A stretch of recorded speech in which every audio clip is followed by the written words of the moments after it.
ग्रंथराज नीति वाक्यामृत में 4 समुद्देश में यहाँ जो है गुप्तचर के भेदों को, उनकी परिभाषा को समझा रहे हैं।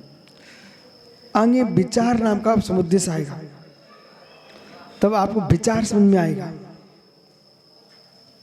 ये समुद्देश पहले आ गया होता तो विचार और होता। अब अगला विचार देखता हूं। हाँ, लेकिन अभी जो विचार प्रकाशित हुआ है,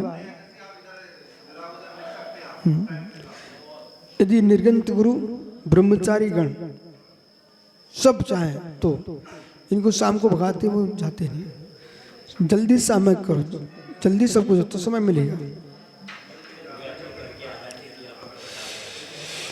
बाह्य व्रत, अब यहां पर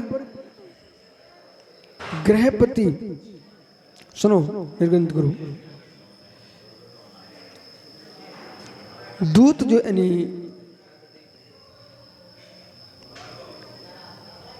गुप्तचर है, गृहपति वेदको ग्रामकूट श्रेष्ठ नौ,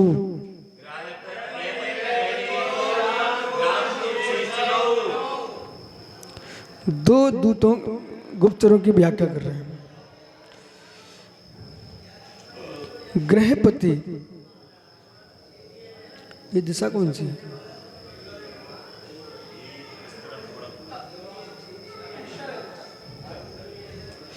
तो गृहपति वेद को क्लास क्यों डिस्टर्ब हो रही है? सब ऐसे बैठे हैं।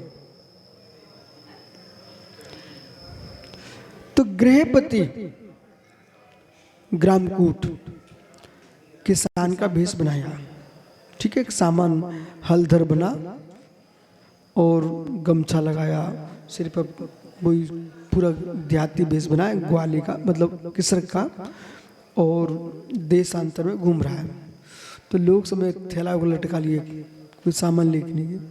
तो किसान का भेष बना करके कोई हाथ में हंसिया ले लिया था, कोई अन्य सामग्री ले लिए, कोई खेती कर किसानी को सामान ले लिया और घूम रहा है, जा रहा है।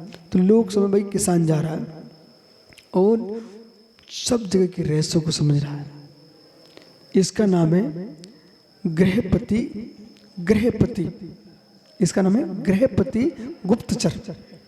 जो किसान के बेस में जाए वो अलग अलग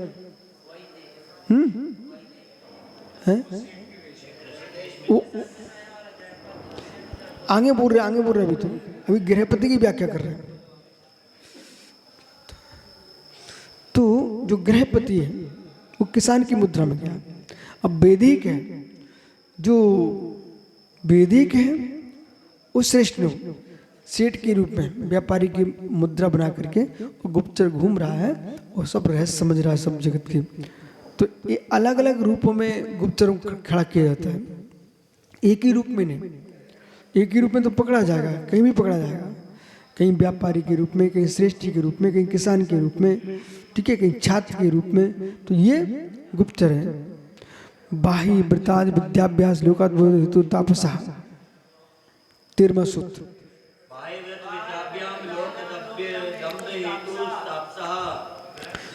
तो अब ये किसान की मुद्रा में जाएगा गृहपति कहलाएगा, श्रेष्ठी की मुद्रा में जाएगा तो वैदिक कहलाएगा। अब तापस की व्याख्या कर रहे हैं। बाह्य व्रत विद्या अभ्यास, खूब शास्त्रों का ज्ञान और खूब घनी तपस्या, जटाजूट धारण किए हैं, ठीक है, और लोक में दम हेतु बिल्कुल प्रसिद्धि पा गए तपस्वी, ऐसे व्यक्ति को गुप्तचर बनाया गया। जैसे आपको मालूम, ये आज का ही काम नहीं है, भूत में ऐसे होता था। जो तापसी चोर थे ना, उनके रेस्ट के लिए एक अंधा बन के गया था। वो अंधा बन के वहीं उसी आश्रम में जाके ठहर गया और आश्रम में सब देखता रहा कि ये साधु लोग क्या कर रहे हैं। रात्रि दिन में तपस्या, रात्रि में चोरी करते थे, अंधे कुएं में डालते थे। तो वो अंधे आदमी ने खटखटाटे बोले दिखता नहीं, रतों दी ऐसे करके पूरा रहस जाकर खोल दिया। बोले महाराज, जो तुम्हारे नगर के तपस्वी है ना प्रसिद्ध, वही डाकू है।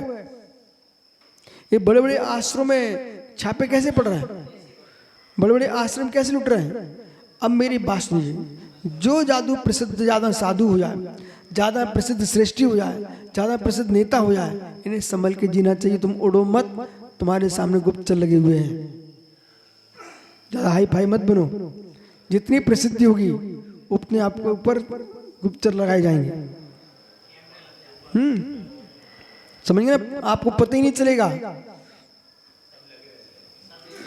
आपको मालूम ही नहीं चलेगा, एक एक समाचार तुम्हारे लिए जाते हैं। समझ गए कि नहीं?